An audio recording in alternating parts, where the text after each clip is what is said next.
Right, okay everyone. I'm going to show you another fading effect that I'm going to do on my Wraith Knight. So my previous fading effect was Wraithbone to Korax White, a very simple fade that I think, doesn't take much for anyone to practice at and get better at. I'm actually going to do now a Avalanche Sunset to Abaddon Black fade. You will notice that I have chosen to go through Baraknar Burgundy.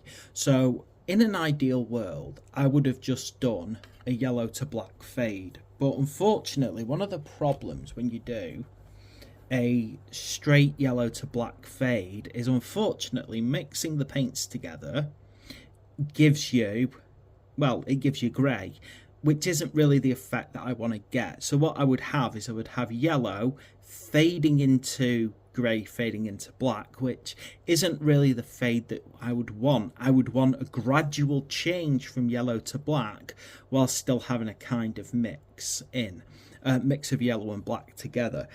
Not actually what I've got here, which is yellow, grey, then black. Now I could try and go through yellow turning more into grey, grey turning more into black, but it wouldn't give me the effect that I wanted. So what I actually am going to do is I'm going to go through Baraknar Burgundy along the way. What that will do is actually create a pink colour partway between the yellow and the purple. It's just one of those things about like the way that paints work. That if you do it right, you see, I'm actually a computer science teacher, not an art teacher, which is probably a good thing. So the good thing is on a computer, if I want black and yellow to fade into black, the computer does it by kind of changing the pixels of the grey and the black, kind of weaving them through each other. So you get a black to grey fade, but that doesn't work fully with paints. So that's what I've got going on here. I've got the yellow, I've got the purple in the middle, and I've got the black towards the back. And what I do is then I just wet blend very carefully until the colours start to do what I want. So let's go through how I'm going to achieve this. Now, in order to achieve this, there's no doubt about it, I've got my wet palette here because I need my paint to be very wet for this to work. Now, if you don't have a wet palette, you can do it with the dry palette. Just what you would do with your dry palette is put tissue down, wet the tissue, dry it out, as in like squeeze the, not tissue as such, kitchen towel. Dry that out very well. And then from there, that's how you basically then apply the paint to that wet kitchen towel. It's not the most elegant form of wet palette, but it does actually function as a wet palette.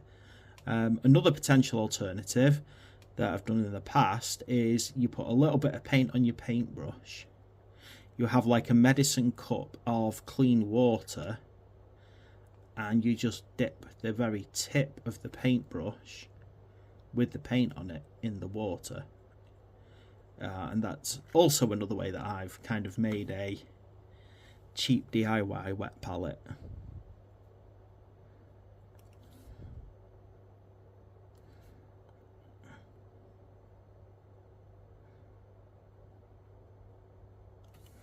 Okay, so you can see I'm going to need a couple of layers of this yellow because it's definitely not going to work in just doing it like that. But the important thing is you've got to work kind of quick on these, because you really don't want that paint completely dry throughout the process. I'm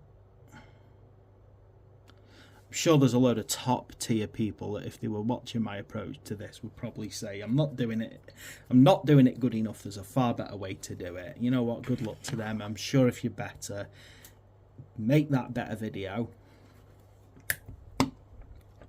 I'm not judging you for saying I'm not doing it the best way. Okay, it's good enough for what I do, it's good enough for the quality. I'm not like I'm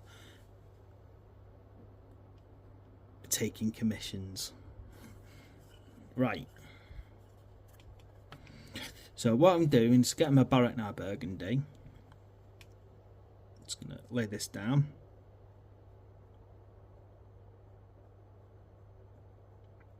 I'm going to run it pretty much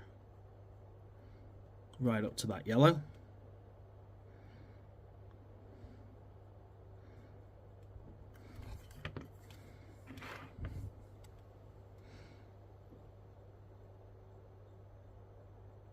And then what I'm going to do is just going to get a bit of wetness going on my brush, so hopefully you can see I'm kind of thinning it out there quite a lot. And then what I'm going to do is I'm going to very gently pull it into that yellow over the line, and then I'm going to very quickly clean my paintbrush off and get some of this yellow here. It should be nice and wet, and I'm going to pull. Ooh, too far. Pull the yellow up into the purple.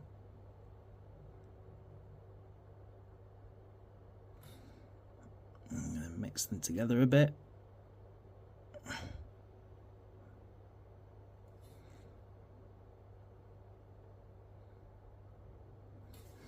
And get my brush cleaned off quickly and dried so I can pop it back in there.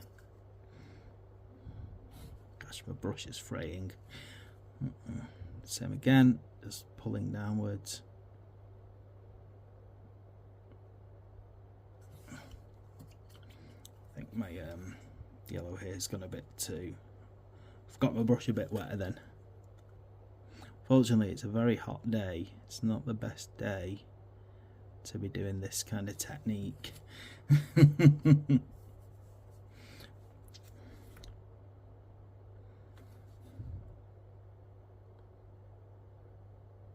Just trying to get these colours to blend together now just right, so that I get that intermittent pink. Unfortunately, I think part of my problem is that it's a very, the day's a bit hot and my brush is drying a lot quicker, and my palette's drying a lot quicker than I want it to.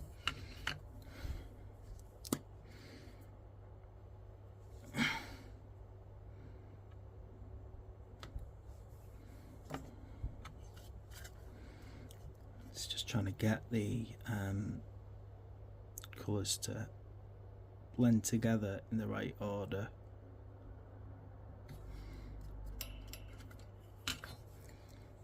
It's always a problem when you're mixing two colours together. You see, I'm trying to not like get it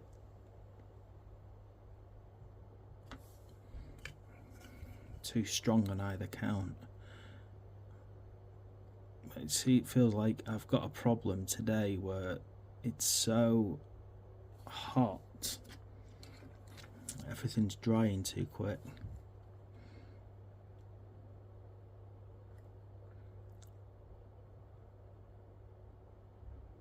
There we go, it's finally started to turn the right colour in the middle.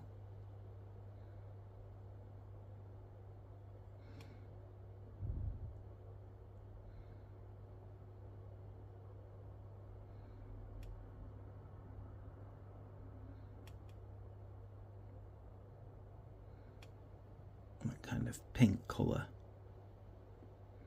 There we go, that's the pink colour I was aiming for.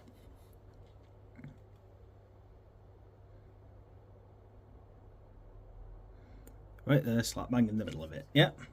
So we're getting a similar fade. Now you notice at this point, it's not perfect. It's not fully fading, but I will get there by just very gently dabbing along there.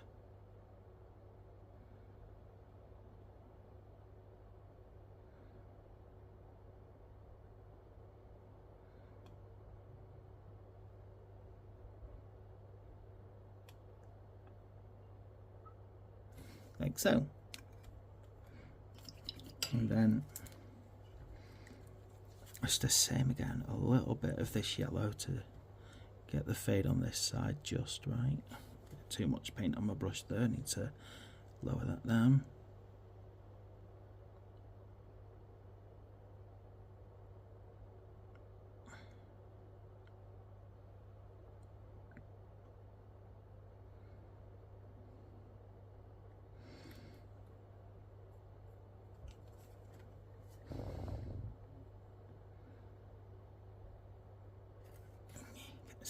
the edges now while I'm here.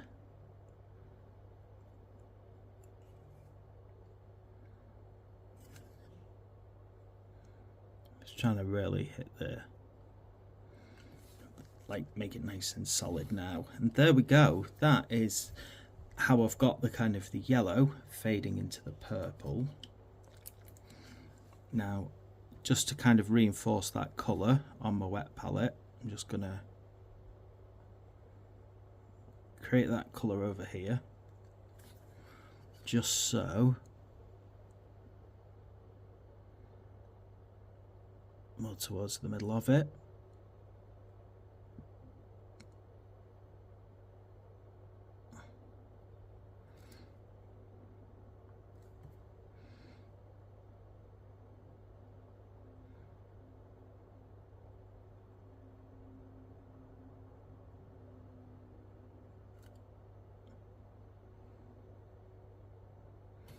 There we go. I've got it more solid now. It's actually, I find it very difficult that, you know, like to replicate colours after I've kind of hung up my brush. So quite pleased that I've managed to just about get that colour blend equal on both sides. Now all I need to do now is get some Abaddon Black, because I don't need to do much with this one. The good thing is about the fade between the black and the purple is it doesn't need to be that pronounced.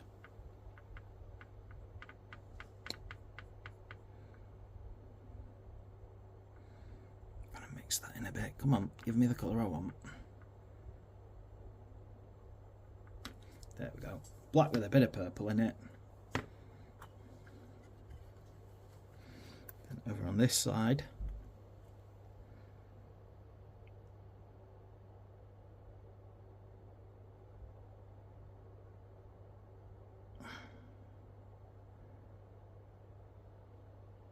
over there. Right, and there we have it. Okay, you know what? I'm not going to pretend that that is the greatest fade that anyone's ever done, but that's my attempt at a colour fade from yellow rolling into black.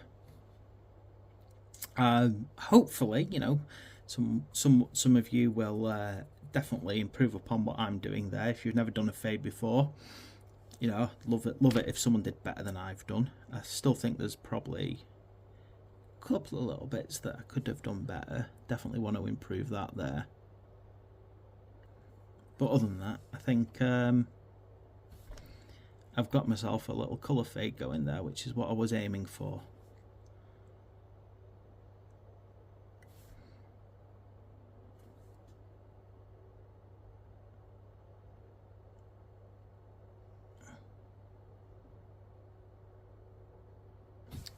There we go, and I'm happy with that. Trying to decide now if I've got it perfect, you know, the perfect. I still think this colour's a bit more vibrant at the top, so maybe what I do need to do is pull it a bit more this way.